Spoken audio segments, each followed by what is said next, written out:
명상을 마치고 박수로 강의를 청하겠습니다. 네, 반갑습니다. 안녕하세요. 네, 오늘은 그 13번째 강의가 되겠습니다. 그래서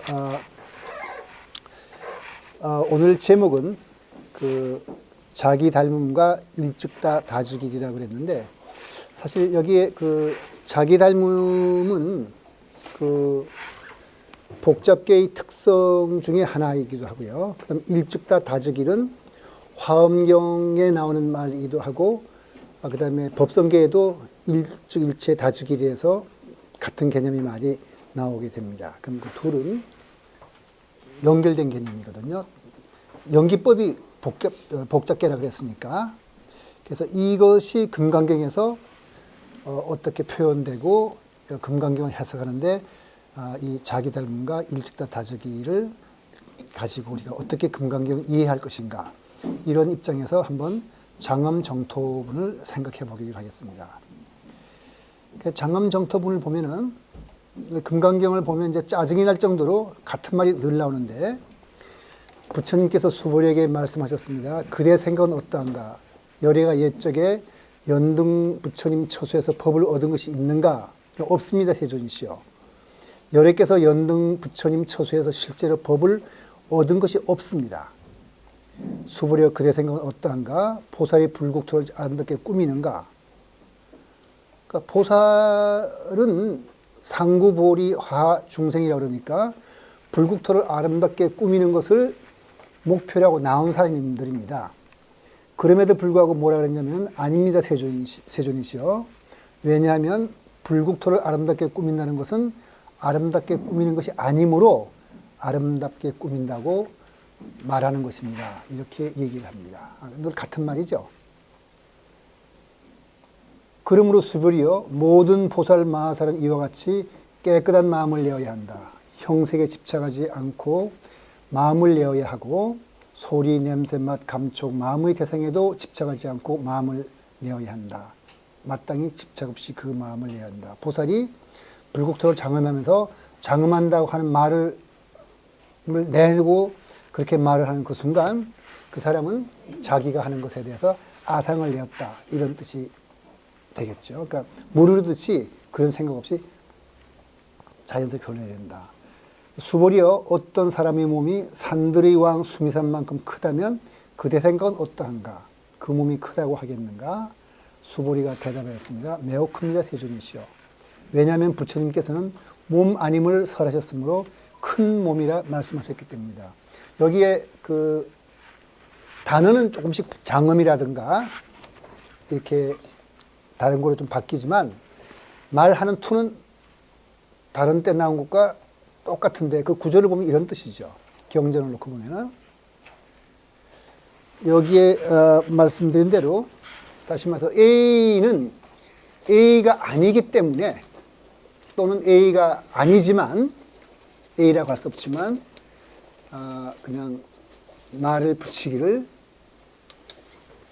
A라고 한다. 시명 A다. 이렇게 얘기를 하고 있습니다. 그러니까 이거는 금강경에 지금 처음 나온 말이 아니고 계속 이게 나오는 말인데, 근데 여러분들 기억을 하시겠지만, 지난번에 그 양자 얽힘을 말씀드릴 때도 제가 밥과 엘리스가 떨어져 있었을 때 둘은 떨어져 있지만 떨어진 것은 아니다, 이렇게 말씀했고, 여러분들도 그렇게 표현하는 것에 동의했습니다. 그렇죠?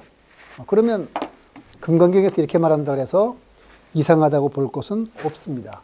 그러니까 뭐냐면 A는 A가 아닌 거죠. 기호로 친다면 A에 보통 우리가 여기 조금 이렇게 치는데, 이렇게 A하고 A 마이너스 이렇게 치는 건데, 보통 수학적으로 기호로 친다면 A와 A 아닌 것, 논리적으로 완전히 그 양립할 수 없는 것인데, 그러니까 A와는 논리적으로 양립할 수 없는 A 아닌 것이다. 그렇기 때문에, 또는 뭐 그렇지만 아니지만, A는 A 아닌 것이지만 내가 이름 붙이기를 A라고 말한다. 그럼 무슨 말인지, 정말 우리 그 형식 논리로 볼 때는 구조상 마음에 안 드는데 번뇌적 보리란 말을 표현하면 이렇게 된 거죠. 번뇌는 번뇌 아닌 것, 번뇌라는 것이 바로 보리다. 다시 말해 번뇌는 번뇌 아닌 것과 같은 거다 했는데 이걸 이런 구조로 고치면은 번뇌 즉 비번뇌이기 때문에 이름을 불러서 내가 거기다 이름 붙이기를 번뇌라고 했노라. 이런 논리적인 구조를 갖고 있습니다. 그러니까 금강경의 논리 구조가. 이거는 금강경의 논리 구조는 지금 예를 들어서 번뇌 즉 비번뇌, 시번뇌라고 말하는 것과 번뇌 즉 보리라는 말은 같은 말인 거죠. 그러니까 우리가 이분법적으로 생각했을 경우에는 분명히 서로 다른 게 보이는 두 가지가 사실은 그렇게 정말 그 두 가지가 아니다. 이런 뜻으로 우리가 이 얘기를 할 수가 있습니다. 근데 그걸 이제 노자는 아마 깨달은 사람들은 비슷하게 생각했던 모양인데 노자는 말하기를 도가도 비상도, 명가명 비상명. 상도란 말을 가지고 사람들 여러 가지 해석하지만 어렵게 생각할 건 없을 것 같고요. 우리가 도라고 이름 붙이면 그건 벌써 진짜 도는 아니다. 그러니까 이름 붙인 건 그냥 이름 붙인 것이 불과한 것이 아니다. 그러니까 명가명 비상명. 그러니까 다시 말해서 어떤 것이라고 정의를 내렸다면 명가명이라면 이름 붙인 것이니까 정의를 내렸다고 말해도 좋을 겁니다. 정의를 내렸으면 이미 본질에서 벗어났다. 뭐 이런 뜻인데 사실은 같은 구조인데 표현이 이게 마음에 들지 이게 마음에 들지는 모르겠습니다만은 같은 내용입니다. 지금 이런 말을 계속해서 하는 것인데 이걸 자연 이렇게만 우리가 말하면은 이 깨친 자의 어떤 주관적인 표현이라고 해서 우리가 이해를 할 수 없었을 텐데 그때 말씀드린 대로 양자 얽힘은 바로 이런 거였었죠. 밥과 엘리스는 분명히 우리가 둘을 떨어뜨려 놨으니까 우리가 볼 때 떨어진 건 맞는데 거기에 전자를 두 개를 보냈을 때 이 전자는 떨어진 것이 아니었기 때문에 그 떨어져 있는 것이 아니지만 우리는 말로 표현할 때 떨어진 것이라고밖에 말할 수 없다. 이렇게 말씀을 드렸는데 같은 내용입니다. 따라서 금강경 읽을 때 A 즉 BA, 시명 A는 그냥 번뇌 즉 보리와 논리적으로 구조가 같은 거라고 생각하시고 읽으면 생각될 겁니다. 그거를 정리한 것이 물리학적으로 상보성 원리다. 그래서 상보성 원리 중에서 제가 말씀을 꺼내드린 것 중에 하나가 명확성과 진리성은 상보적이다. 어떤 거 하나를 정말 말로 근사하게 표현해서 명확하게 하려고 단어를 다 고르고 골라서 명확히 하면은 그렇게 표현한 그 말은 내가 원래 표현하고자 했던 진리와는 영 딴 거가 되는 거죠. 예를 들어서 내가 여기 무슨 뜻이냐면은 로봇은 지금 로봇은 조금 많이 좋아졌습니다만 옛날 로봇은 강아지하고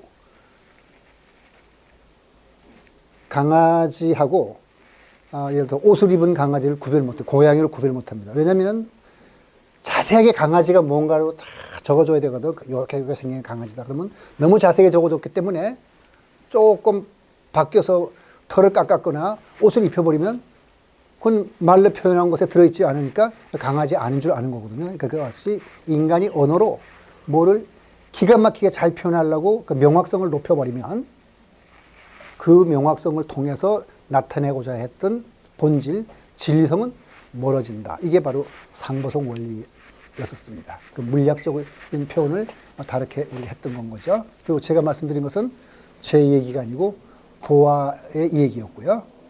그러면 이제 그래서 경전을 해석해 볼 때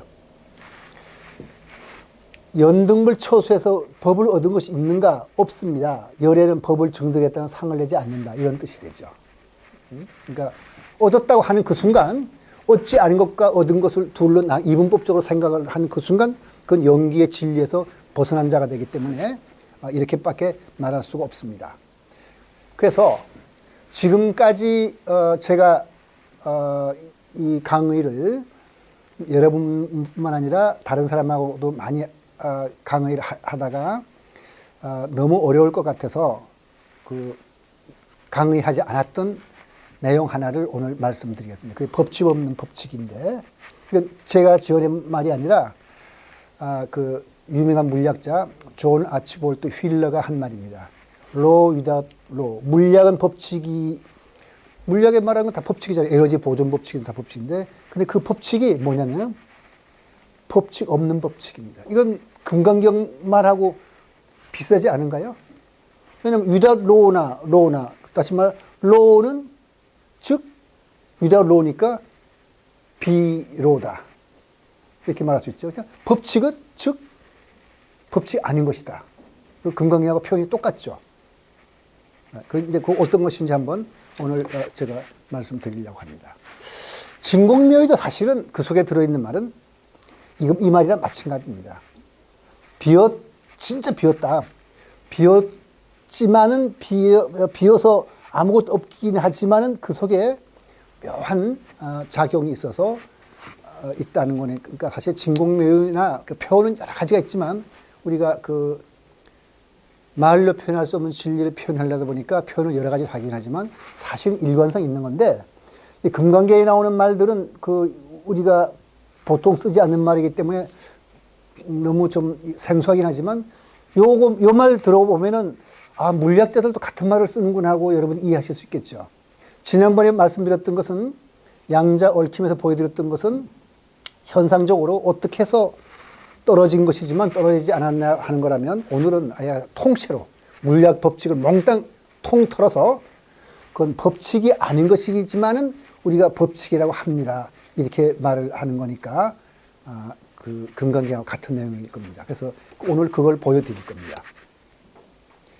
무의자연도 사실은 같은 뜻일 겁니다. 무의자연.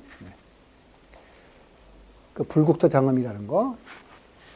불국토를 아름답게 꾸미는가. 경전에 이렇게 나왔죠, 지금. 근데 불국토를 장엄한다는 것은 장엄하는 것이 아니기 때문에 장엄이라고 이름하는 것입니다. 이렇게 붙였는데 조금 전에 말씀드린 거, 물리학자가 했다 그러면 조금 더, 그런가 보다 믿어지죠. 그죠? 아까 말씀드리기로 법칙이 아니지만은 법칙이라고 우리가 이름 붙인다고 지금 휠러가 말했는데 같은 말입니다. 이상하죠. 그죠? 똑같은 말인데도 금강경에 나오는 걸 가지고 불국토를 장엄한다는 것은 장엄 불토자 즉 비장엄 시명장엄이라고 그러면은 그게 무슨 소리야 싶은데 물리학자가 로 위다 로 했다니까 그럼 그래? 뭐 한번 들어봐야지 하는 생각이 아마 들었을 것 같습니다. 그게 우리의 어떤 편견이 되죠. 불국토 건설이라는 것은 보살의 이상이기 때문에 반드시 보살은 불국토를 장엄하겠다는 생각을 하고 그 서운을 하고 수행을 할 텐데도 불구하고 이런 말을 할 수 있는데 한번 보죠. 좀 다른 각도에서 우리가 결국 불국토를 건설한다는 것은 정말 이상사회에 또는 정말 번뇌가 없는 그런 세상이라는 건데 그걸 우리가 정토라고 그러는 건데 그건 정토라고 한다는 말은 우리가 사는 이 세상이 번뇌가 많은 예토니까 예토는 지워버리고 거기에다가 불국토라는 걸로서 옷을 입히자 하는 건데 그런 것이 가능한가? 아마 예토와 정토라는 것이 정말 나눠지는 것이라면 가능할 겁니다. 예토는 버려버리고 거기다가 좋은 걸 채우면 되니까.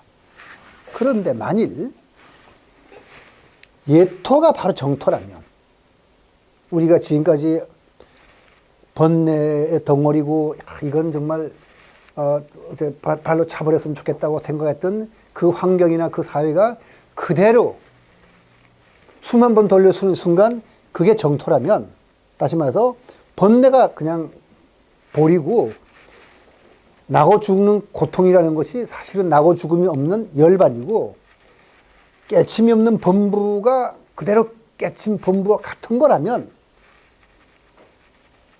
예토를 정토로 바꾼다는 것은 말이 있을 수 없겠죠. 뭐 본래 자기 자신인데 본래 부처인데 뭘 범부를 버리고 부처를 닦아요. 이런 우리가 생각을 해볼 수 있을 겁니다. 그래서 만일 우리는 깨침을 통해서 바로 그냥 느낌으로 얻을 수 있는 것이 아니고 말로 할 수밖에 없으니까 금강경을 만일 잘 봐줘서 논리적으로 해석을 해본다면 이런 생각을 해볼 수 있을 겁니다. 우리가 생각하는 예토가 아니고 그게 정말 정토라면 거기에 뭘 장엄하기는 뭘 장엄할 건가 하는 생각을 우리가 할 수 있겠습니다. 오늘 강의는 이런 각도에서 진행을 할 겁니다. 근데 반야신경을 놓고 보면은 그렇죠.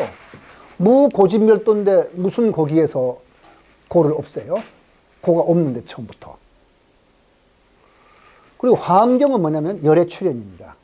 이 세상은 어떤 열애냐면 석가모니 부처님이 아니라 석가모니 부처님은 화신이 뿐이고 석가모니 부처님이 화신으로 나오게 수밖에 와게 된 이치로서의 법신, 그러니까 비로자나부의 출현입니다. 그러니까 그걸 같은 말인데요. 열의 출현이나 열의 성기란 말은 같은 말인데, 그러니까 이 세상에 있는 것은 나쁜 거 한 개도 없고 순일무잡하다는 것입니다. 있는 그대로 완벽하다는 이게 화엄경의 뜻입니다. 그러니까 무고진밀도와 좀 비슷하긴 한데 좀 조금 다르긴 하죠. 여기는 일즉다 여기에 보면은 바로 그 소위 있는 그대로 완벽한 것이 소위 법계 연기라 그래가지고 일즉다 다질길로 연결되는데 요건 이제 설명을 제가 드릴게요. 어쨌든 여기서 일즉다 다질길 이치가 나오게 됩니다. 그리고 중국 불교에 두 가지 큰 줄기가 있다면 그 하나가 화엄이고 하나가 천태라고 할 수 있을 텐데, 천태대사는 인도 불교를 완전히 중국 불교로 그가 돼도 성립하도록 토대를 만든 사람인데, 이게 성구설입니다. 성구설이라면, 그러니까 화엄경은 어떤 그 순일무잡 열애성기라고 부른다면, 천태사상의 특징은 통일성입니다.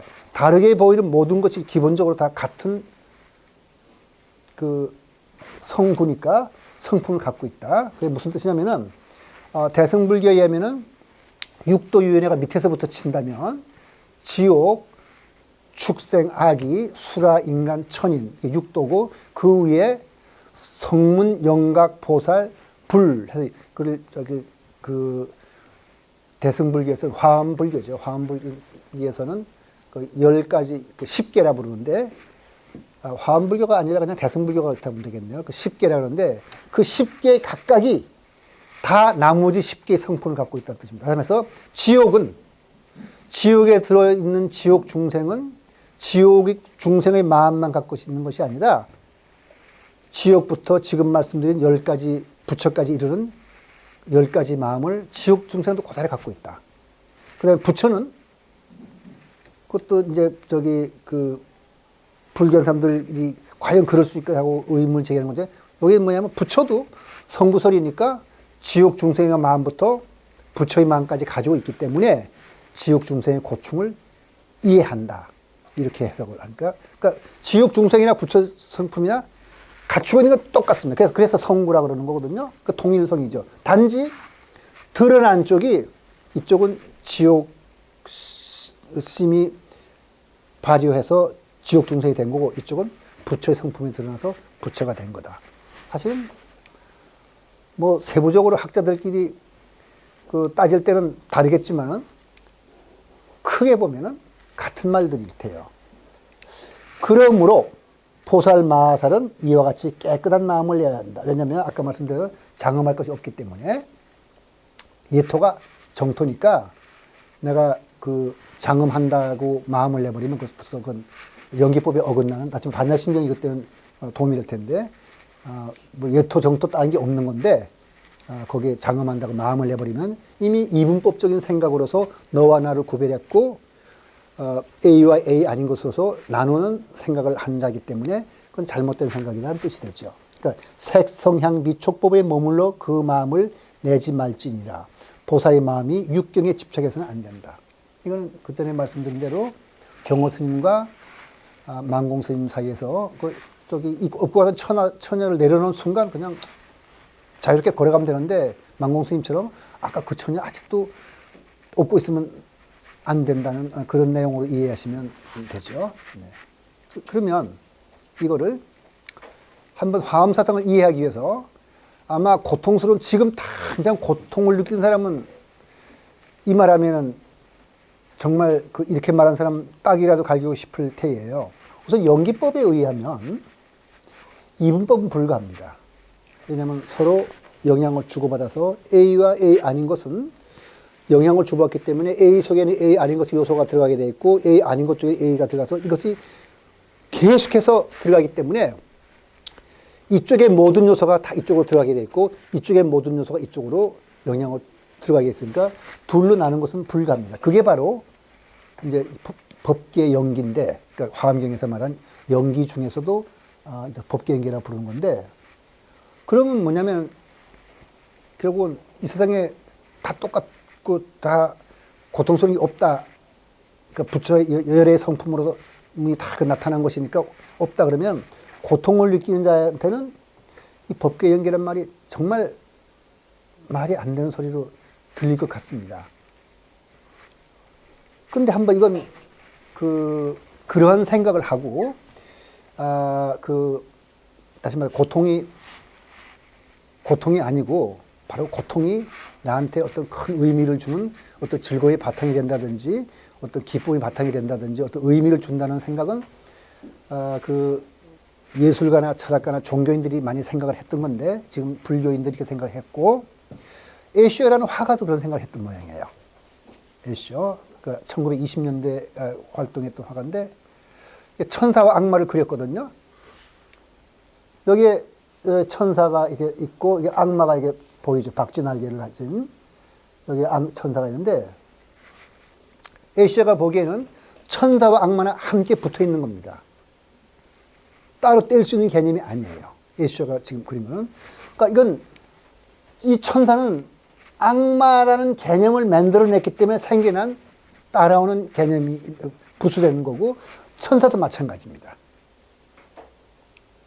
요 그림을 다르게 그려서 온 우주에 가득하게 이렇게 그리면은 너무 많이 그려야 되니까 온 우주에 가득한 걸 해서 멀리 갈수록 작게 그려가지고 온 우주가 다 이런 거 이치로 돼 있다고 해서 이분법은 불가하다고 보여주는 그림을 에쇼가 그렸는데 이건 뭐냐면 천사와 악마는 그야말로 논리적으로 양립할 수 없는 두 가지 개념과 성품과 마치 우리가 세상에 실체가 있다고 봐서 실체론이라고 부른다면 악마, 천사는 절대로 양립할 수 없는 그런 건데 에쇼는 그걸 나타내기를 천사가 있기에 악마가 있는 거고 악마가 있기에 천사가 있는 것은 이거는 그냥 우리가 만들어내는 개념이지 따로 그런 것이 있는 게 아니라는 걸 보여주기 위해서 이런 그림을 그렸는데 그러니까 이 고통이라는 건 뭐냐 하는 것은 여러분들이 이제 잊으셨겠지만 제가 지난번에 지난달이란 뜻이 아니라 몇 달 전에 강의했을 때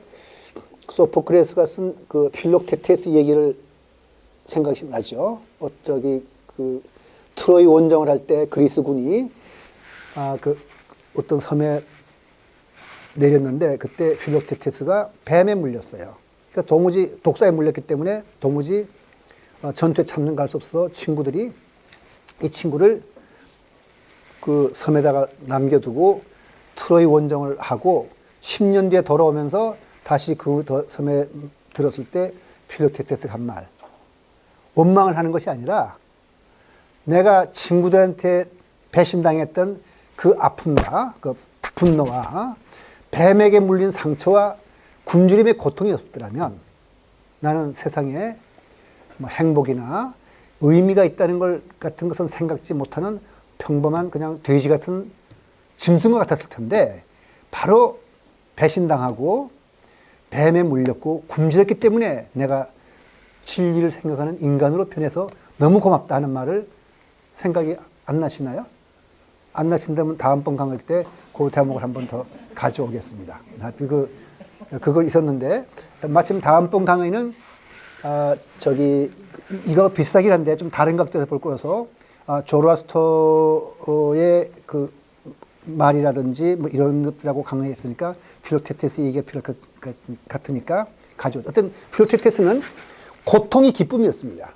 고통이 없었더라면 나는 그냥 배부르, 옳고 그름고 진선미를 모르는 그냥 돼지였을 텐데, 고통이라는 게 나에게 진선미를 가르쳐 준, 인간이 되게 해준 그러한 참 정말 기가 막힌 거였다. 이런 말을 했는데, 그건 제가 늘 너무 빅터 프랭클 얘기를 많이 한 데서 저희 집사람이 당부를 한 적이 있어요.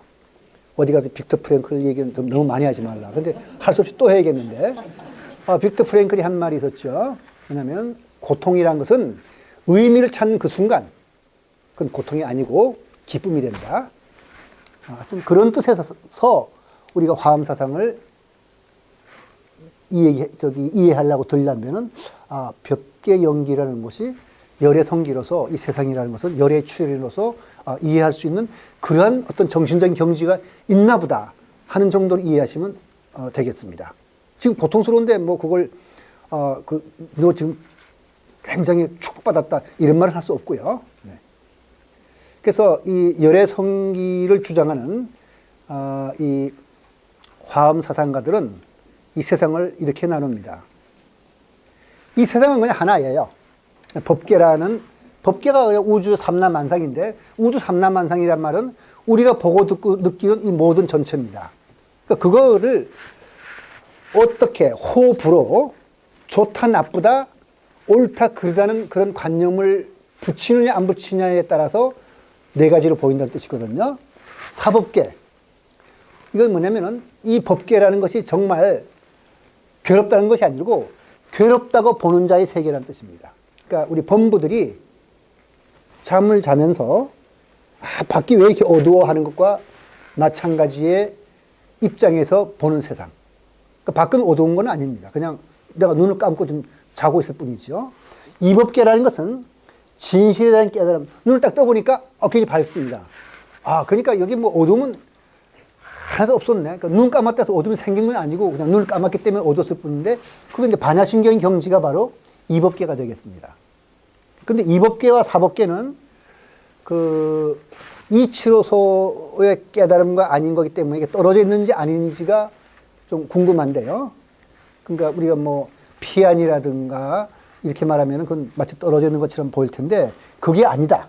이사무예법계라는 것은 현상과 다시 말해서 사법계, 그러니까 이 세상에 우리가 현실에 경험하는 이 현상과 그 다음에 진리는 같은 거다. 그게 따로 떨어져 있는 것이 아니다는 불이관계가 있다는 그러한 깨침을 얻은 사람이 하는 말이 바로 이사무예법계입니다. 그럼 이때는 바로 무슨 뜻이냐면 그게 바로 이 세계의 본질이라는 것은 이중성이라는 걸 말은 쓰지 않았지만 이중성이란 말을 하는 것이죠. 아니면 번뇌적 볼이나 생사적 열반이란 말을 여기서 하게 됩니다. 그럼 그건 바로 이중성이 우리가 보는 모든 세상과 사물의 본질이라고 말하는 것과 같아서 한 단계 좀 반야신경보다 한 단계 좀 올라간 사람의 경지라고 말할 수 있다면 사사무예법계는 이게 바로 그 화엄경에서 말하는 법계 연기의 세상인데 근데 이건 그냥 이것만 떨어진 것이 아니라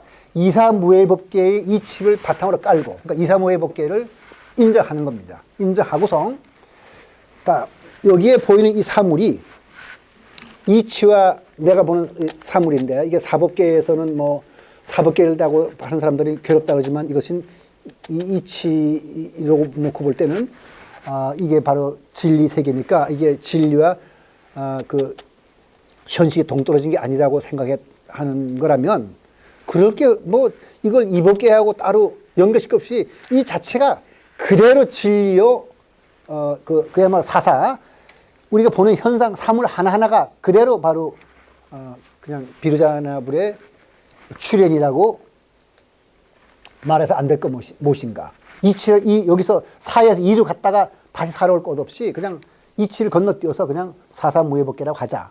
현실이 그대로 비로자나불의 출현으로서 현실에 있는 모든 것이 순일무잡하다. 이런 관점에서 이제 화두를 주면은 여러분들 보면은 어느 스님인지 제가 까먹었습니다만은 동산 스님 같은데요. 느낌에 뭐냐면은 뭐가 부처입니까? 물었더니 간시골이다. 간시골이라는 건 뭐냐면 옛날에 그 화장지 없을 때는 막대기에다가 우리 그 대변 본 걸 닦았거든요. 그러니까 마른 똥막대기다. 그렇게 말했던 건 뭐 그런 겁니다. 바로. 그러니까 마른 똥막대기가 부처다고 하는 거나 부처의 세계라는 거나 마찬가지가 사사무예법계로서 이것은 현실의 각 존재가 서로 원흉상즉한 연기관계에 있는 세계라서 바로 아까 말씀드린 대로 A와 A 아닌 것. 그럼 만약 A라고 말했다고 A 아닌 것이라면 이건 전체를 말하는 거겠죠. 전체와 A라고 부른 것이 서로 상호작용을 계속해서 영향을 주고받았기 때문에 이 A는 A 아닌 것에 있는 모든 성품이나 성질을 다 받아들여 가지고 있을 수밖에 없고, 마찬가지로 A 아닌 것은 A의 모든 성분의 성질을 가졌으니까 그게 바로 여기서 말한 원흉상직이죠. 서로 주고받아서 이미 더 이상 달라질 것이 없다. 그러니까 다 똑같은 건 거예요. 근데 우리 현실에는 괴롭잖아요, 실제로. 어떤 사람은 괴롭지 않은 것 같이 보이기도 하고. 그래서 화엄 사상가들은 뭐라 하면 석가래하고 대들보하고 마루짱하고는 다 다르지 않느냐 이렇게 말할 때, 우리 위치가 그렇게 비유를 하자면, 만약 세상을 하나의 집이라 비유한다면 대들보와 기둥과 석가래와 마루짱은 다 다르지 않을 때 그 사람들은 석가래가 집이다 그렇게 말합니다. 왜냐하면 석가래는 집에서 석가래 역할을 하기 때문에 집이라는 것이 생겼을 뿐만 아니라 그렇게 붙었기 때문에 석가래지, 그 석가래를 빼다가 밖에다 놓으면 그건 막대기지 석가래가 아니다. 그래서 각자 다 저마다 자기의 역할이 있고 자기의 그 삶의 의미가 있는데, 그 의미를 찾기 위해 누가 찾아야면 내가 찾아야죠.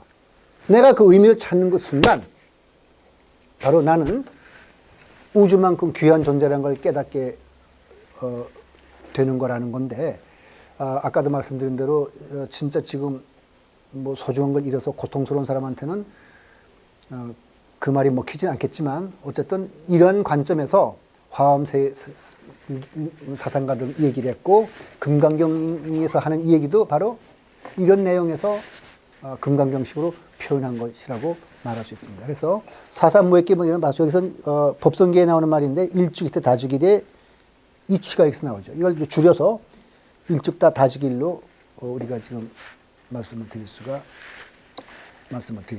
드리겠습니다. 제가 이게 바로 이제 현대 과학적 용어로 말하면 일주기태 다주길이 바로 자기 닮음의 세계라는 뜻이 되겠고, 이거 조금 다르긴 합니다만은 이 구조가 프랙탈 구조를 갖는다고 우리가 말할 수가 있겠습니다. 그래서 오늘 프랙탈 구조와 자기 닮음, 일주기태 다주길, 이거를 말씀드리겠습니다. 그래서 너무 제가 자세하게 얘기를 했나 보네요. 시간이 꽤 없어졌는데, 몸이 수미산만큼 크다고 하면 그 몸이 크다고 하겠는가? 매우 큽니다. 왜냐하면 몸 아님을 설하였으므로 큰 몸에 했기 때문에. 같은 말이죠. 이걸 이제 생략하고 넘어가겠습니다. 그러니까 법칙 없는 법칙. 이거는 지금 말씀드린 대로 수미산이 크지 않기 때문에 크다는 말과 마찬가지고, 불국토가 장엄함이 없기 때문에 장엄한다는 말과 마찬가지인데, 그게 뭐냐? 이거를 증명한 사람이 누구냐면, 법칙 없는 데에서부터 법칙이 없으니까, 이 참 이상한 말인데 꼭 금강경과 마찬가지인데, 법칙이 없기 때문에 이런 법칙이 나왔습니다 하고 보여준 사람이 리차드 화이만이고, 그 사람을 지도한 사람이 바로 그 존 아치포트 휠러입니다. 그래서 그리고 로우 위다웃 로우라는 말을 한 사람은 존 아치포트 휠러고요. 일단 이렇게 한번 읽어볼게요. 지금까지 여러 번 색과 공에 관해 물리학적인 관점에서 지난 제가 6월까지 얘기했죠. 그죠? 했지만 모든 물리적인 진공과 물질계 사이에서 일어나는 생성 소멸에 관해서 얘기했으니까 현상에 관해서 얘기한 거죠. 그렇지만 그 현상을 설명하는 물리 법칙의 공합 모습에 대해서는 아직 말씀드린 적 없습니다. 저도 이런 강의 옛날에 해본 적 없고 오늘 처음 말씀드리는 겁니다. 일체 존재에 실체가 없어 공할 뿐만 아니라 법칙이라는 것도 없다는 겁니다. 미시적 관점에서 보면은 미시세계도 거시세계도, 그러니까 이것은 우리가 말하는 현상으로 보이는 경험의 대상인데 그것도 없을 뿐만 아니라 물리 법칙도 공하다. 이런 말을 하는 건데, 자, 일상 경험 세계에서 본 법칙이란 건 뭐냐면은 한번 봅시다.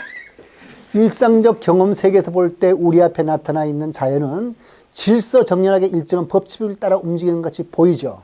다시 말해서 이거는 화엄가들이 말하는 사법계의 입장에서 우리가 사물을 보는 거죠.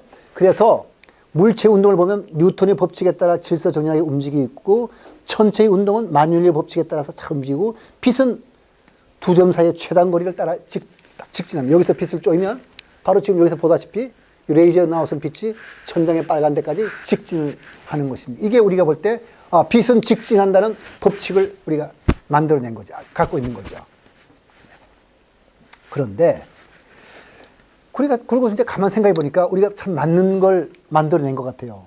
달이 지구를 떠나 여기저기 아무데나 움직이다가 돌아온다는 법도 없고 빛이 최단 거리가 아닌 여기서부터 여기까지 갈 텐데 어떤 빛은 이렇게도 갔다가 어떤 빛은 이렇게도 갔다가 이렇게 꾸불꾸불 갔다가 그런 것 같지 않은 것 같아요. 그렇지 않은 것 같아요. 그래서 딱 여기서부터 직진을 이렇게 딱 하는 것 같이 보이거든요. 근데 정말 그런가? 그게 바로 지도교수인 휠러가 이런 걸로 해봐라. 근데 무지하게 어려워요. 실제로 해보면. 어려운데, 계산이 어렵다는 뜻이고, 아이디어는 간단한데, 계산이 어려워요. 근데 그 계산을 해낸 사람이 파인만입니다. 했는데, 바로 이거 유명한, 영어로, 경로라는 건 패스니까, 패스 인테그랄, 그러니까 경로 적분이라고 하는데, 보다 본질적인 미시어 세계에 볼 때는 빛이 최단 거리를 따라 움직이는 것이 아닙니다. 빛은 제멋대로 움직여요. A라는 B점까지 갈 때 빛을 보내면 A와 B 사이에 무한히 많은 모든 경로를 따라 일정한 확률을 가지고 움직입니다. 근데 그 움직인다는 말도 좀 이상하고요. 무한히 많은 경로 중 어떤 특정한 경로를 따라 움직인 것이 아니기 때문에 이렇게 말해도 마음에 안 든다는 뜻이죠. 저렇게 금강경처럼 표현하고 싶다는 뜻이죠. 제가 말씀드린 것은 직선거리를 따라 움직일 확률도 있고 삥 둘러 다른 경로를 따라 움직일 가능성도 있고 또 다른 경로를 따라 움직일 가능성도 있어요. 동시에 모든 경로를 움직이처럼 그렇게 행동해요. 실제 우리가 그 파동을 보면 스릿 구멍 2개 뚫으면 실제로 2개에서 출발한 것처럼 보이잖아요. 근데 조사해 보면 하나죠. 그건 여러분 기억나죠? 그래서 모든 경로마다 빛이 존재할 가능성이 있을 뿐 빛은 이 중 어떤 하나의 경로를 따라 움직인 것이 아니다. 정말 그렇게 표현해야 되는지 수학적으로 이렇게 말하는 거고요. 그럼 측정해 보면 동시에 가능한 모든 경로를 따라 움직인 것이 아니고 그 중에 어떤 하나를 따라 움직였어요. 근데 측정하지 않으면 분명히 동시에 여러 경로를 따라 움직인 것처럼 행동한다는 건 이미 이중수리 실험에서 여러분들이 이미 잘 알죠. 그러니까 빛만 그런 것이 아니라 모든 소립자가 똑같이 행동해요. 여기서부터 이렇게 갈 때 이렇게도 갈 확률이 있고 이렇게도 갈 확률이 있고 이렇게 다 갈 확률이 있고 안 보면 그렇게 간 것처럼 행동해요. 근데 어느 쪽으로 갔느냐 보면 하나로만 가죠. 그래서 그 경로를 다 합쳤어요. 바로 A에서부터 B로 갈 때 빛도 소립자도 다 이렇게 가는 놈도 있고 아니 가는 놈이라 있고 하면 안 되고요. 2개가 아니고 1개밖에 없거든요. 빛은. 그러니까 우리의 일상적인 사고로는 이렇게 갔다면은 이리로 간 건 아닌 거죠. 근데 그게 아니고 이리로 갈 확률, 이리로 갈 확률 다 있어요. 있으니까 관찰하지 않으면 빛은 모든 경로를 통해서 다 갔어요. 실제로. 이걸 다 합친 거예요. 경로가 얼마나 많아요? 여기도 있고 그러니까 무한히 많은 경로를 다 합쳤어요. 합치니까 신기하게도 바로 경로적분을 따라 해봤더니 신기하게도 움직일 수 있는 모든 경로에 존재할 가능성을 합쳐놓으니까 일정한 궤도를 따라 움직이는 것처럼 보여요. 그러니까 빛을 놓고 보면 빛은 여기서 갈 때 이렇게도 갔고 이렇게도 갔고 다 갔다고 놓고서 계산해 보니까 빛의 경우 직선거리를 따라 움직이는 것처럼 딱 보여요. 그러니까 직선거리를 따라 움직인 것 자체가 우리가 말하는 빛의 국민학교 때 배울 때 저는 국민학교 나왔거든요. 초등학교 나온 게 아니라 국민학교라고 말씀드릴게요. 국민학교 때 배울 때 빛은 직진한다고 법칙을 배웠거든요. 근데 그 법칙은 직진의 법칙이라고 배웠는데 법칙이 아니에요. 그야말로 law without law예요. 그러니까 금강경은 지금 그걸 말하느라고 그렇게 어렵게 말하는 거죠. 사실 물리학도 이렇게 말할 때는 어렵죠. 이제 어쨌든 장엄이 아니기 때문에 장엄이라 그런다. 얻은 바가 없기 때문에 얻었다. 근데 실제로 얻었을 텐데요. 하여튼 어떤 특정한 경로를 따라 움직이는 것이 아닌데도 거시적으로 보면 일정한 법칙을 따라 정해진 경로나 궤도를 따라 움직이는 것이 보이는 것이 자연의 진정한 모습이다. 물리학 입장에서 보면 법칙마저 공해요. 하지만 그 우리가 법칙이라고 이름 붙이긴 해요. 또 합쳐보니까 그렇게 현상 나타나니까. 그렇지만 본질적으로는 법칙이 없어요. 그걸 그 아치모토 힐러가 그 사람 불교인이 아닌데도 불구하고 금강경에서 말한 것과 같은 말 했잖아요. 로 위다 로나 장엄 즉 비장엄이란 말이나 뭐 다를 바가 없어. 같은 말이잖아요. 했어요. 그 제법 공상은 분명히 많은 뜻을 내포하고 있지만 글자 그대로 해석해도 물리학자들이 자유를 기술하는 것과 일치합니다. 그러니까 금강경에서 하는 말은 물리학자들도 쓰는 말이다. 그리고 자연현상은 정말 그렇게 되어 있다. 자연현상이 그렇다는 말은 아마 자연현상만 그럴 거 아닙니다. 인간의 마음까지 포함한 이 세상의 이치가 그럴 건데 우리는 이상하게 눈을 꼭 감고 사법계만 보고 있습니다, 지금. 그래서 사법계, 우리가 보는 사법계만이 법계가 아니라는 걸 지금 부처님이 수보리를 통해서 금강에서 말씀해 준 거예요. 색도 공하고 법칙마저 공한 것이 자연의 모습이라면 아마 불교에서 말한 일체가 다 그런 거라고 봐도 좋겠죠. 제법 공상. 근데 그렇게 놓고 보면 모든 게 다 공하니까 법칙이라는 것마저도 공하니까 무고질멸도란 말을 할 수가 있겠습니다. 물리학자도 로 위다 로다는데 뭐 이런 말을 해서 반야신경에 경지에 이르는 사람이 이런 말 하는 거 이상할 것 같아요. 예토와 정토의 구별이 어디 있어요? 고가 없는데. 그러면 예토와 정토의 구별이 없는데 예토를 불국토를 장엄한다는 말 자체가 성립하지 않죠. 그러니까 금강경에서 그런 말씀을 드린 거고 예토도 없고 정토도 없다면 누가 뭘 장엄하겠어요. 그런데 장엄은 또 해야죠. 우리 현실 속에 사는 사람은 사법에 사니까. 그러니까 금강경식으로 장엄하는 거 아니긴 하지만 그래도 장엄한다고 말할 수밖에 없고요. 눈만 뜨면 그만이지 세상은 어두운 곳이 아니에요. 이게 바로 화엄가들이 하는 말이거든요. 그러니까 사사무의법계니까. 그래서 우리가 사법계를 보고 사는 우리들은 보살도를 닦으면서 불국토 장엄한다고 서원을 하지만은 그것은 사법계에서 입장에서 하는 말이고 눈뜬 자 입장에서 볼 때는 장엄함이 없다. 그래서 장엄이라고. 그렇게 해서 뺀질뺀질 놀면 안 되죠. 왜냐하면 예토가 없고 정토니까 이제부터 난 그냥 깨친 자야. 내가 범부같이 부처지가 나 깨친 자. 지금부터 마음껏 놀고 내 마음대로 하자. 그래서는 또 안 되죠. 그러니까 장엄이라고 할 것은 없지만 그래도 장엄은 또 해야 돼요. 근데 이제 우리 한번 생각해 볼 문제가 있는데, 근데 그 정도만 가지고 될 건 아니고요. 한번 조금 생각해 볼 텐데, 천태대사 지의가 설법하는데 보면 이런 말이 나옵니다. 이게 사실 지금 강의가 같은 말이거든요. 다시 말해서 일찍다 다지기 일찍 같은 말인데, 눈으로 보고 듣고 냄새 맡고, 이게 더 나와요. 사실은 눈으로 보고 듣고 냄새 맡고, 그 다음에 뭐 눈으로도 하여튼 촉감을 느낀다는 말까지 나와요. 보고 근데 냄새 맡고 맛도 보고 눈으로 보고 듣고 냄새도 맡고 맛도 보고, 그리고 한 가지 더 붙이면은 이제 촉감도 느끼게 돼요. 눈으로. 그다음에 귀도 이렇게 한다고 그래요. 쭉 놓으면 법화현이라는 또 천태대문이고, 거기 보면 또 귀로 보고 듣고 또 한다 그러거든요. 그러니까 육근이 각각이 눈, 귀, 코가 각각 나머지 역할 다 하는 거예요. 그러니까 눈이 눈 역할만 하는 것이 아니라 귀와 코와 혀와 몸의 역할도 하고, 귀도 눈과 귀와 코 역할을 한단 말이었는데, 처음에 저 읽을 때는 아니 무슨 소리인가 했다가 나중에 좀 생각해보고 이거 정말 깨친 사람이지만 이런 말을 할 수 있나 보다 하게 됐는데, 그건 실제로 과학적으로 그런 거 있죠. 그게 뭐냐면 바로 시너세시아를 해가지고 공감각. 그렇게 한번 봅시다.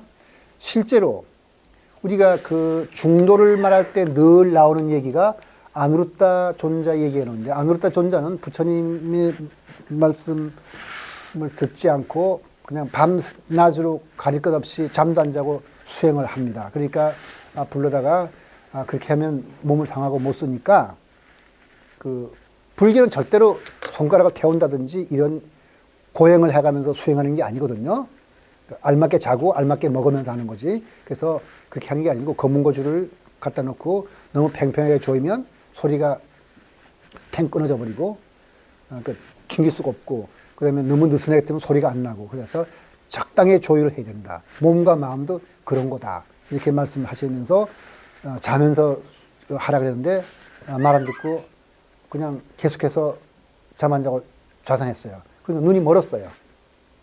눈이 멀었는데 그 다음에 보면은 깨친 다음에 얘기지만은 천안이 트여가지고 보통 사람은 못 보는 저 멀리 아마 북극성에서 일어날까지 볼 뿐만 아니라 뭐 감초진 데까지 보고 천안에 트여서 못 보는 게 없었어요, 다.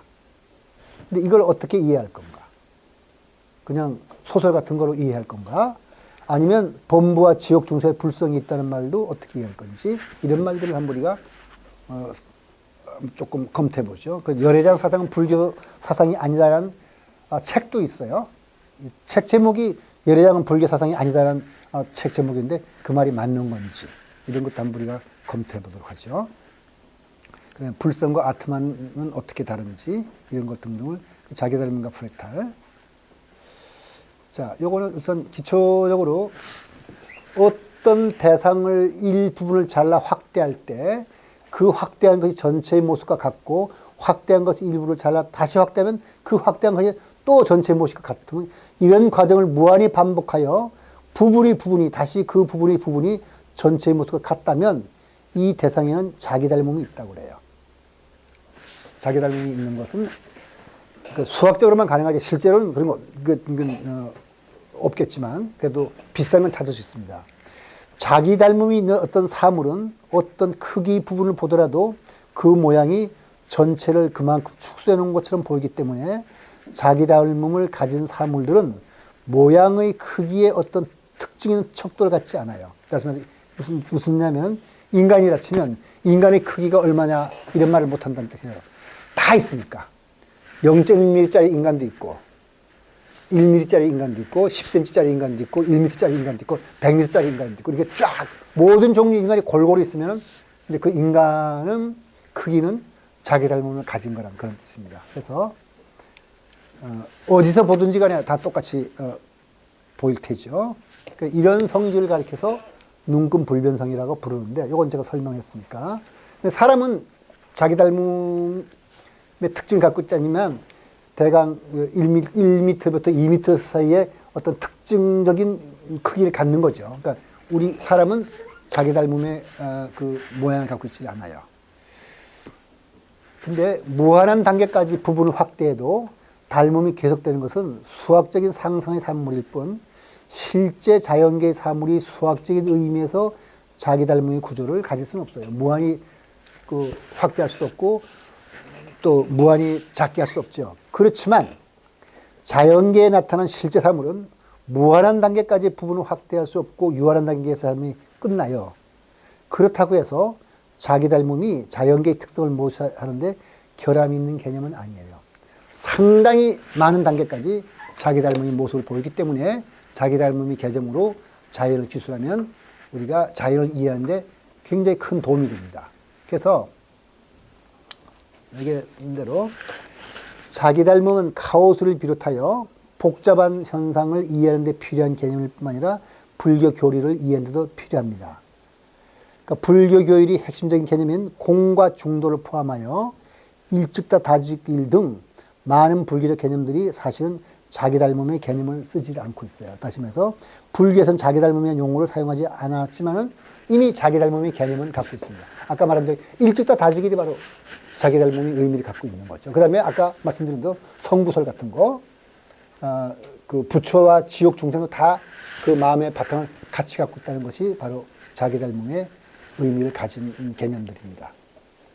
그러면 한번 프랙탈 도형이라는 걸 요거 이제 좀 머리를 좀 식힌 뜻에서 지금까지 생각한 걸 다 잊어먹으시고 어떤 일단의 수학자들, 그러니까 정통 수학자들이 아니라서 이 사람들은 굉장히 구박받고 좀 거의 뭐 굶주렸다시피 하고 고생했던 그 수학자도 있었어요. 수학께서 알아주지도 않고 논문 써봤자 논문도 취급도 안 해주고 그런 고생했던 수학자도 있었는데 그 사람들이 뭘 했냐면 이런 거였어요. 19세기 말부터 20세기 초에 이르기까지 일단의 수학자들은 상당히 불쌍한 수학자들이라고 말씀을 드리면 되겠네요. 이상한 성질을 가진 곡선과 기하학적 도형을 구하긴 했습니다. 뭐 이상하단 말은 벌써 이상하지 않은 거를 그러니까 보편적이고 정상적이라고 생각하는 수학자들이 많았으니까 이상을 갖고 온 사람은 배척받았겠지요. 그러니까 어떤 곡선은 분명히 유한한 크기 면적을 둘러싸고 있는데도 그 길이가 무한한가 하면 어떤 곡선은 단순히 선을 구부려 놓은 곳인데 2차원의 평면상에 있는 모든 점을 포함하고 있어요. 자, 여러분들이 수학 전공은 아니지만 면과 선은 차원이 다르다는 걸 알아요. 1차원이고 2차원이잖아요. 이 선을 이렇게 구부린다 그래서 2차원을 채울 수 있을까요? 대답해 주실 분 없나요? 안 된다고 우리가 지금 알고 있죠. 그게 바로 우리의 그 편견이에요. 우리는 그런 관념으로, 그런 언어와 관념으로 세상을 봐요. 그러면 모든 게 그렇게 보여요. 근데 그렇지 않고 선과 2차원의 평면이 1대1 대응 관계를 가지는 걸 보여준 수학자가 있어요. 이제 보여지겠지만 빼앗는데 그뿐만 아니라 1차원뿐만 아니라 이 선 하나인데 이걸로 이렇게 적당히 구부려 놓으면 이 3차원 평면 입체까지도 다 커버해 버려요. 그러면 선은 1차원이 아니라 부피를 다 커버하게 되면 그건 3차원이죠. 맞아요. 그러니까 선인데도 불구하고 1차원의 선도 있고 2차원의 선도 있고 3차원의 선도 있다는 것을 보여준 수학자들이 나왔으니까 이 사람들이 수학계에서 환영을 받았겠어요? 무척 배고프고 서러웠을 겁니다. 그런 사람 중에 하나가 코어인데 코어 커브라는 걸 만들어냈어요. 이건 뭐냐면 코어 커브 만드는 건 굉장히 간단해요. 요 첫 번째 단계를 무한히 반복하면 되는 거예요. 그러니까 간단해요. 이렇게 만들면은 요 직선 하나를 3등분 딱 해서 똑같이 3등분해서 요 가운데 거 없애버리고 정삼각형 하나 만들어 올려주는 거예요. 그러니까 하나 자르는 순간 3분의 1로 자르는 순간 선분은 4개가 되는 거죠. 하나, 둘, 셋, 넷. 그죠? 그러니까 3등분 해서 선은 4개를 만드는 거예요. 그 다음에 그렇게 하면 그거가 유한에 끝나면 안 되고 계속해서 그 다음에는 요걸 또 잘라야 되겠죠. 요걸 또 잘라서 3등분 해가지고 가운데 거 버려버리고 볼록 올라오게 하고 여기도 또 잘라서 이렇게 가운데를 버리고 이렇게 볼록 튀어나오게 하고 그럼 이렇게 되겠죠. 여기도 이렇게 하고 그러면 요렇게 되고 요렇게 됐고 여기를 잘라버리면 2단계를 하니까 벌써 이렇게 됐어요. 한 단계 다음은 이런 식으로 돼가지고 잘 한번 보세요. 요 부분을 확대하면 뭐가 되겠어요? 이거 무한히 계속해서 할 거니까. 이 전체 모양과 같아져요. 이 부분을 모양을 해도 같아져요. 어느 부분을 자르더라도 같아져요. 그러니까 무한히 할 거니까. 이게 코어 커브예요. 이거는 길이가 무한할 겁니다. 요건 1에서 시작했지만은 여기서 여기까지 길이 1이긴 하지만 이렇게 꼬불꼬불 해가지고 무한할 거예요. 이런 곡선들은 무한하기 때문에 변이라는 게 없어요. 변만 있으면 잘라갖고 이렇게 볼록 만들 거니까 변이 없겠죠. 변이 없는 선. 모서리만 돼 있어요. 이런 도형들을 우리가 프랙탈 도형이라고 부릅니다. 그러니까 변은 없어요. 프랙탈 도형에서. 그러니까 근데 모서리는 있어요. 우리가 모서리는 변 두 개가 만난 걸 모서리라고 배웠는데, 그죠? 이건 모서리가 있으면 이걸 또 잘라서 또 이렇게 만들 거니까 모서리 같은 없어요. 이럴 프랙탈 도형의 차원은 일반적 정수가 아닙니다. 우리가 보통 차원이라면 선은 1차원, 면은 2차원, 부피는 3차원 뭐 이렇게 말하죠. 근데 그렇게 안 되고 1.3차원, 뭐 0.5차원 이런 것도 있어요. 그리고 보통의 경우 닮음 도형을 가진 도형이 먼저 길이 제곱에 비례한다 그랬죠, 우리가. 그렇게 배웠죠. 길이가 2배로 나면은 면적은 4배, 부피는 8배. 그렇게 안 돼요. 프랙탈 도형으로 그리면. 그러니까 우리가 배운 거는 지극히 어떤 한정된 범위 내에서 어떤 시각에서 본 세상만 우리가 보고 배운 거예요.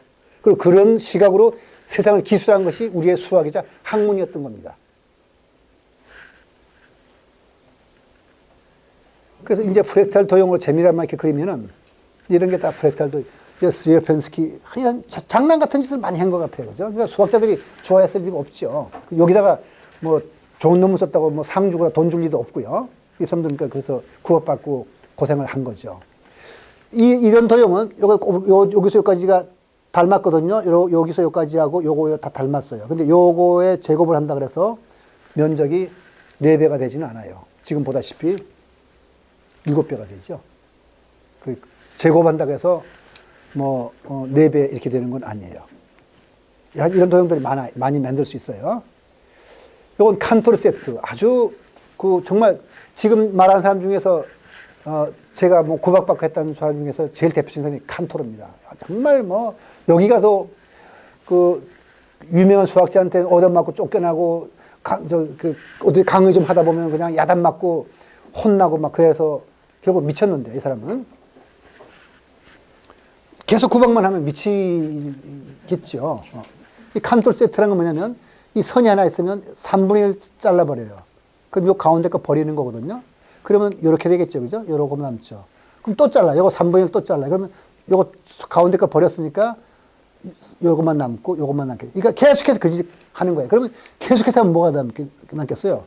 결국은 요 길이가 선분이 남으면 또 자를 거니까 끝까지 한다면 먼지 같은 점만 남을 거네요. 요 점들은 차원이 몇 차원이에요? 요건 길이는 1차원.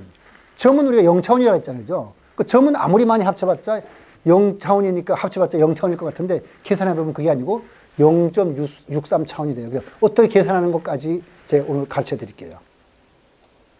그다음 빼앗는 곡선. 이게 아주 유명한 건데 이걸 가지고 이 곡선 보고선 그냥 이 당시에 수학계 읽었던 힐베르트라는 아주 훌륭한 수학자가 그냥 입을 다물고 그냥 아무 말도 안 하고 자기도 이런 곡선을 만들었다는 건데 요 뼈나 곡선이라는 건 여기 그리는 여기 보면은 요 선 하나를 갖고 이렇게 면을 꽉 채워버렸어요. 어떻게 채우는지 가르쳐 드릴게요.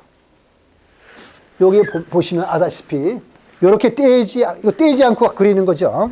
여기서 와가지고 올라가서 그대로 와서 내려왔다가 도로 오는데 붙지를 말고 여기 붙지 않았죠? 여기 이 자리에 보면 여기 저기 보다시피 지금 붙지 않은 게 보이죠, 그죠?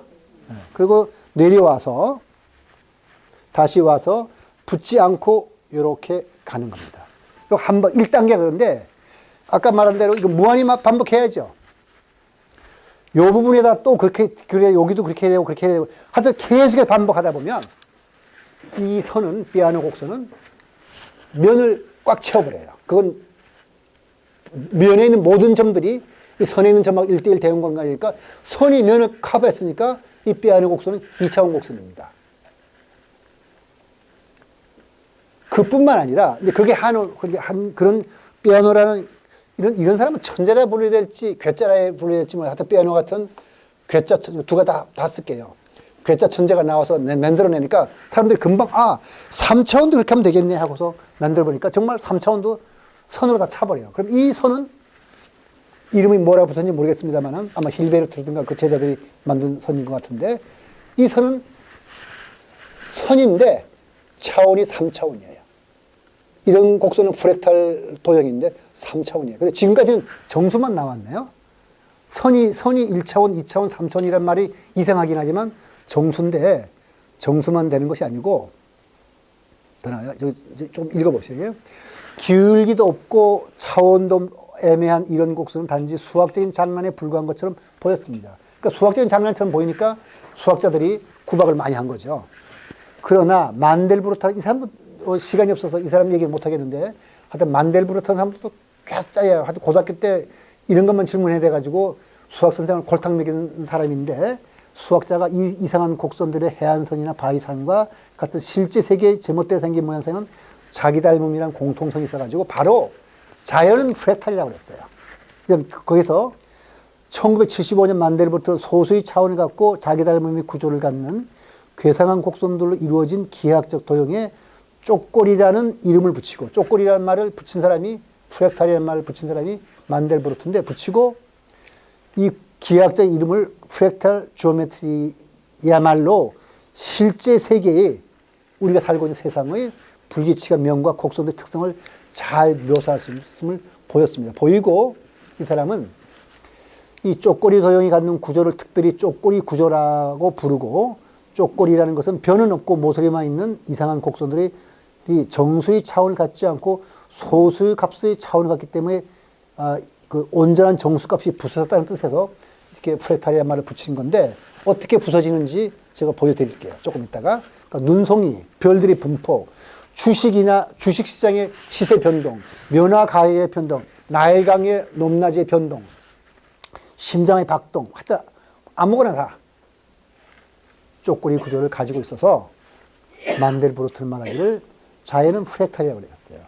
그래서 그 차원이 어떻게 됐냐면, 조금 더 붙여서 엄밀하게 말하자면 자기 닮음과 쪼꼬리는 조금 다른 개념이에요. 어떤 다른 개념이냐면, 쪼꼬리는 자기 닮음의 구조를 가지면서 그 차원이 소수값을 가지는 기하학적인 도형을 가리키는 말이라고만, 자기 닮음은 쪼꼬리 구조를 갖지 않더라도 자기 닮음을 가질 수 있어요. 그래서 자기 닮음은 반드시 쪼꼬리 구조를 가질 필요는 없지만 자연에서 발견할 수 있는 자기 닮음은 거의 모두 프랙탈 구조를 가져요. 그래서 보통 우리가 쪼꼬리 기하학의 창시자인 만델브로트는 자연은 프랙탈이라고 말했고, 복잡계 이론의 전문가들도 흔히 자기 닮음을 가리켜 그냥 쪼꼬리 구조를 갖는다고 말을 합니다. 그래서 자기 닮음과 쪼꼬리 구조는 자연현상, 수학 방정식의 해, 인간의 마음 등 곳곳에서 나타나므로 인간과 우주가 갖는 어떤 보편성을 나타낼 수 있을 거예요. 그러니까 실체가 없다는 연기 특성이 이 사물의 보편성이라면, 이번엔 쪼꼬리 구조도 그런 보편성 중에 하나일 겁니다. 그래서 쪼꼬리 구조를 차원을 이제 말씀을 드릴게요. 이렇게 계산하는 거예요. 어떤 물체, 아까 코 국수는 3등분 했죠, 그죠? 그러니까 3등분 해서, n등분이니까 3등분, 또 3등분 한 거야. 3등분 했을 때, 분할된 닮음의 도형이 n개가 생기면, n개니까 여기에 4시 되는 거죠. 그럼 4 이퀄이 n분의 d라고 쓰면 이것이 쪼꼬리 차원인데, 이걸 우리가 하우스돌프 차원이라 불러서 이렇게 계산하는 거예요. 그러니까 아까, 우리가 요 도형에서, 코어 커브에서는 이걸 3등분 했어요. 그죠? 따라서 여기 n등분이, 작은 n등분 해서 그것이 개수가 몇 개가 나왔냐니까 4가 됐죠? 그러니까 3 해서 d제곱. 이것이 하우스돌프 디멘전이라니까, 여러분 배웠으니까 로그 취하면 알죠? 그죠? d는 뭐가 되죠? 로그, 이렇게 돼. 여기 3대요? 4야 되겠죠? 그죠? 로그 3. 이렇게 되겠죠? 이렇게 계산하는 거죠. 근데 우리가 보통 차원, 면 어때요? 등분, 2등분 하면은 4개가 나오죠. 그럼 4 이꼬르 2의 d 이승하면 몇 차원이죠? 면은 2차원이죠. 2차원. 그 다음에 부피는 딱 둘씩 자릅시다. 거기에 있는 선분을. 둘을 자르면 몇 개가 나와요? 선분이, n이 8개가 나오죠. 그죠? 우리가 2등분 했을 때 8개가 나오니까 D 하면 이건 3차원. 우리 요것만 한 거예요, 사실은. 우리는 그렇게 해서 2차원, 3차원 이렇게 말했는데, 진짜는 아까 말한 여러 가지 이상한 곡선이 있으니까 이렇게 해야 우리가 차원의 진정한 의미를 알 수가 있는 거죠. 그게? 이렇게 계산하면 이것이 하우스돌프 디멘전이 해가지고 차원을 계산하는 일반적인 공식이니까 어렵지 않으니까 여러분들이 알아두면 도움이 될 겁니다. 칸토 집합은 아까 등분 3등분 했죠. 3등분 하고 가운데가 버렸으니까 나머지 쪽은 2개죠. 그죠? 따라서 두 쪽에 2에다가 로고 하니까 점인데도 불구하고 0.63이라는 그러한 디멘전을, 쪼꼬리 디멘전 갖고, 코곡선을 아까 말했어요. 4개의 쪼꼬리, 한 번 잘라버리면 3등분 해서 4개를 만들었으니까 4개가 되고 3하니까 이렇게 되죠. 그죠? 그 다음에 C편식 삼각형, 아까 이렇게 C편 삼각형이 이렇게 돼가지고 가운데 삼각형에 버리는 것은 쪼가리가 3개가 남죠. 그러니까 둘을 나누는데 쪼가리가 3개 나오니까 1.58. 이런 식으로 계산해버리면, 실제 해안선 길이 같은 거를 그 계산, 이런 것에 맞춰서 계산해보면 영국 해안선 길이는 제가 기억하기로 1.6 정도 돼요. 꼬불꼬불한 것이. 그렇게 그 디멘전이 나오게 됩니다. 면과 선의 대응관계. 그 너무 이상할 테죠. 어떻게 명과 선이 1대1이 되느냐. 근데 아까 말한 뼈에는 곡선 돼요. 되니까 우리가 알기로는 선은 1, 면은 2, 부피는 3이라고 그랬으니까 이 면을 다 커버하는 선이라면 당연히 선의 차원이 뼈 안의 곡선의 차원이 2가 맞아요.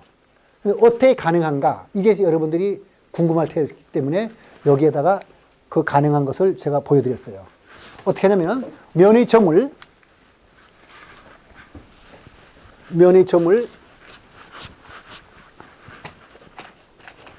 이렇게 잡아서 여기를 보통 우리가 x, y라고 잡잖아요. 그죠? 면점. 그러니까 여기를 길이가 너무 크게 말할 거 없으니까 길이가 1쯤 된다 치면 여기에는 점 하나를 내가 x, y라고 부른다 치면 요 길이가 1이에요. 1. 요걸 보통 x, y니까 뭐냐면 0.3278539 1 이렇게 나간다 칩시다. 여기는 y는 0.43928 이런 식으로 쭉 나간다 칩시다. 그렇게 한 거를 여기서 x1, x2, x3, xn을 붙인 거니까 요 소리요. 여기 x1이 3, x2가 2, 7. 그 다음에 여기 y1은 여기에 쓴 대로 4, 그러니까 4, y2는 3, 9. 그러면 이걸 딱 앞에 거 두 개를 잡아서 점을 하나의 세트를 만들어요. x1, y1. 그러니까 여기에 어떤 점을 만드냐면은 여기에 있는 선분 중에 하나니까 여기에 있는 선분이라면은 여기에 있는 거 1까지의 길이밖에 안 되니까 무조건 여기에 있는 것은 1보다 작을 거 아니에요. 그죠? 그럼 0. 얼마죠? 3, 4. 그 다음에는 2, 3. 이렇게 만들어 나가요. 만들어가면 여기에는 어떤 점을 끄집어내더라도 다 이렇게 그 하나의 점 하나, 그 숫자 하나로 만들어지면 그건 선분에 있는 것이니까 하여튼 1보다 작은 선이 하나 만들어지기만 하면은 이거는 이 속에 있는 들어있는 점이잖아요. 그러니까 1대1 대응 관계가 됐다는 것을 보여줘요. 그게 여기서 보여준 거죠. x1과 y를 꼽아서 앞에다 쓰고, 그 다음 두 번째 점 골라서 두 번째 줄에다 쓰고, 세 번째 점 골라서 쓰고, 이렇게 쭉 표시해요. 그럼 점은 어떻게 면으로 만들 수 있는가?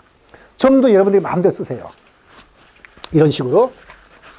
27, 56, 하여튼 쓰고 싶은 데 쓰세요. 쓰면은, 요걸 면으로 만들 때는 딱 앞에 두 개 잡아가지고, 요 두 개를 3, 0.3이겠죠. 0.3, 여기에는 0.4. 이렇게, 0.4. 그 다음 요거는 두 번째, 2, 여기는 7, 여기는 5, 6이니까 5, 6. 이렇게 해버리면 선에 있는 점들이 그대로 면의 점들로 다 대응된다는 걸 여러분 쉽게 볼 수 있어요.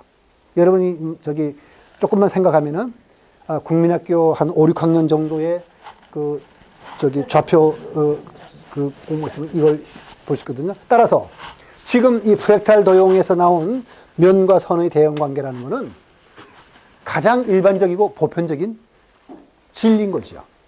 우리가 지금까지 선은 1차원, 면은 2차원, 3차원 했던 것은 지극히 그냥 우리가 편한 어떤 도형만 생각했던 거고. 그래서 이것이 더 일반적. 그 세상은, 법계는, 법계가 세상이니까 세상은 어떻게 보느냐에 따라서 이렇게 달라져요. 사법계. 지금까지 우리가 봤던 사법계를 수학에 비한다면, 이렇게 매끈한 곡선만으로 만들어진 도형을 만들었을 때 보였던 거라면, 이런 식으로 이상하게 보여진 것은 이제 한 단계 높아진 보다 일반적인 도형이 되겠죠. 그러면 이걸 이별계라고 할지 모르겠지만, 프랙탈 법계라고 붙이면 되겠네요. 그러니까 자연계에서 볼 수 있는 쪽거리 구조. 이제 좀 쉬어야 되니까 쉬죠. 이게 이제 브라운 운동인데, 이걸로부터 사실 아인슈타인이 큰 공이라는 것은 상대성 이론이라든가 이런 거 이전에 이 쪽거리 운동을 연구한 사람인데, 그 꽃가루가 물 위에서 막 불규칙하게 움직이는 이런 모양. 요까지만 하고요. 얼른 그리고 끝나죠. 쪽거리니까 이 번개는 여러분들은 하늘에서만 치는 걸로 알죠? 땅에서 칠 수도 있거든요. 땅에서 치는 번개, 땅에서 하늘로 치는 번개인데, 이때 뻗어가는 모양을 보면은 이 전체의 모양이나 요 가지가 뻗어가는 모양 똑같아요. 나무 가지가 뻗어가는 모양도 이 전체의 모양이나 이 가지 하나가 생긴 모양, 삐뚤삐뚤하는 이게 다 같이 보이고 이게 자연에서 보이는 그 다음에 아크릴 박스가 갈라지는 모양도 전체의 모양이나 요 가지 하나의 모양이나 같고 이런 게 하여튼 자연에는 많아요. 근데 해안선의 길이도 마찬가지. 해안선의 길이가 이게 해안선의 길인데 계속해서 이런 식의 모양이 되니까 자연계에 이런 게 많아요. 그래서 요까지 하고 좀 쉬었다가 계속해서 하기까지.